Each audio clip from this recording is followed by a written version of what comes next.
जिले मंचिरियाल के जिन्नारम में वाक़ एसके फंक्शन हॉल का 60 लाख रुपए का नुकसान हुआ। जिन्नारम में अचानक तेज हवाओं और बारिश की वजह से फंक्शन हॉल के शेड्स हवा में उड़कर काफ़ी दूर तक जा गिरे।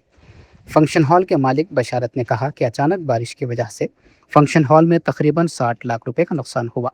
तमाम शेड्स को नुकसान पहुंचा।